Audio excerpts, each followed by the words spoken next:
setting, they were centers of inhumane experiments, mass murder, and extermination. Many of these institutions remain working psychiatric hospitals even today. It looked like a college campus. It was beautiful. I've been to prisons, death camps in both Germany and Austria. It's not quite the same because the place is more or less clean and, of course, empty. And so you have to stand there and be there to kind of think, how would it have been when it was so crowded and it was so dirty and they didn't have water to drink. One of the patients I'm familiar with drank water from the floor and died from an infection. And it's just hard to be in those places and realize the conditions that were there.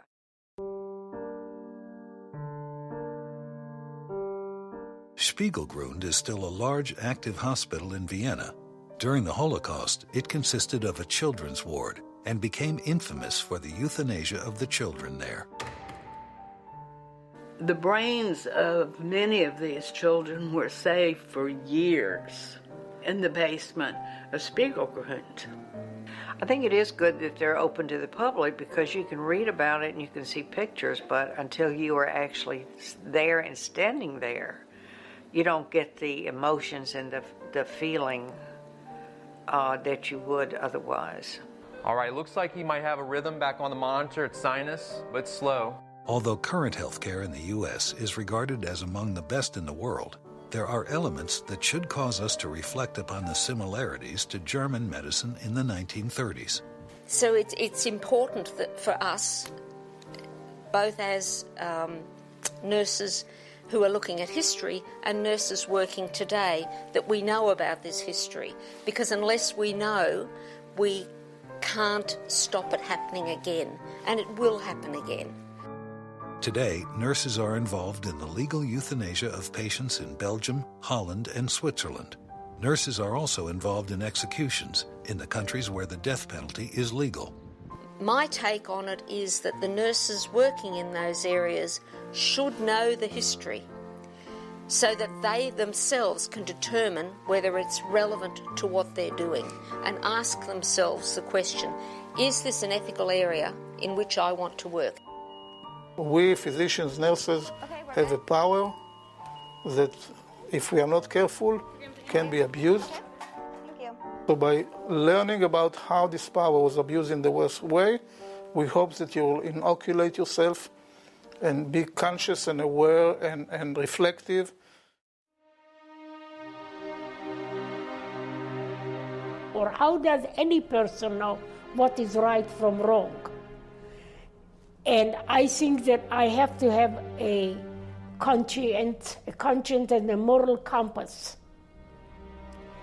That if somebody has no morality, then it's very difficult for them to really understand or judge for their own knowledge what is wrong and what is right.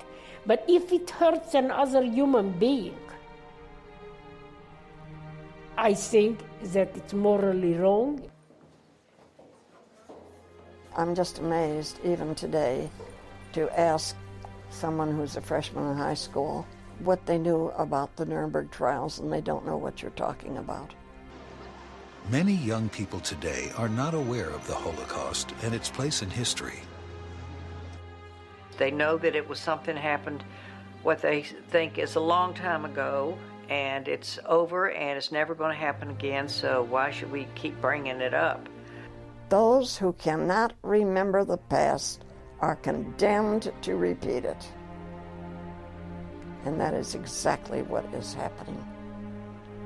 I think it's important for all healthcare professionals to study what we've done in the past and to learn how those particular doctors and nurses and dentists and other health professionals got involved in the acts that they got involved in, because we're dealing with the same issues today and we always need to be alert. Let's hold CPR for a second. Regulatory procedures in the nursing profession today are more stringent than in the 1920s and 30s. There is an American Nurses Association. They have a code of ethics for nursing. that guides the ethical conduct of nursing, but there is no regulatory backup for that code. It is simply a guidance. I think what is happening today is medical errors where sometimes nurses and others don't speak up when they see an error that's possible and that's likely to occur, and they don't speak up for fear of, well, the doctor must know what he or she is doing, and I don't want to embarrass myself by saying something and then it turns out not to be true. Today, medical experts are facing new technological and social issues. So I'm quite concerned about the physician-assisted suicide movement in the U.S. I think it's easier to get yourself killed than it is to get health care. I'm concerned when you have 40 million people who have access to no health care that you offer them euthanasia, you offer them assisted suicide. With these new developments, could the world see another era of unethical medical practices and experiments? You know, after the Holocaust, the motto was never again should a Holocaust happen.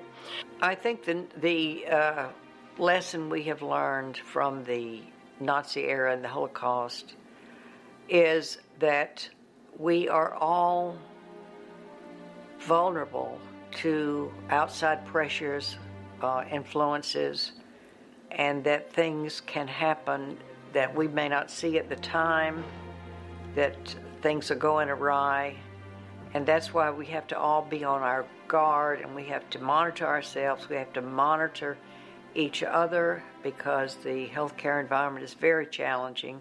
A couple of takeaways from what we learned about the nurses in the Holocaust.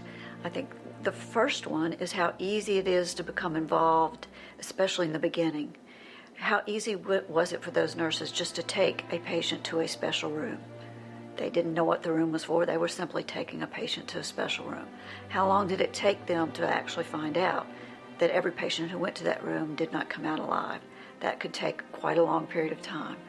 Once you've started doing that, then maybe you're asked to help give a patient medication. So slowly the nurses could have gotten involved and not even known what they were doing. Learning about the Holocaust is a very powerful way to learn empathy and compassion. Only by educating people that we must learn to live in peace and harmony with each other, regardless of color of the skin or background or economic situation and so on. But the question, of course, is how did one of the most advanced societies, advanced in art, music, theater, writing, medicine, was, you weren't a real doctor in the U.S. unless you went to Germany to study, and then you came back and said, you know, I studied in Germany. And so it was the height of technology, the height of science. How was it possible that these people became murderers? It's easy to believe the Holocaust could never be repeated. The factors leading up to it are not unique to Germany. They are human factors that are present in every country, every culture, and every generation. If it could happen in one of the most advanced societies in human history, it can happen again anywhere. If it happened in Germany, then it can happen anywhere else, so we must be very, very vigilant. It's up to each of us to learn from the past and be ready to interrupt the forces that may try to exploit the few for the benefit of the majority.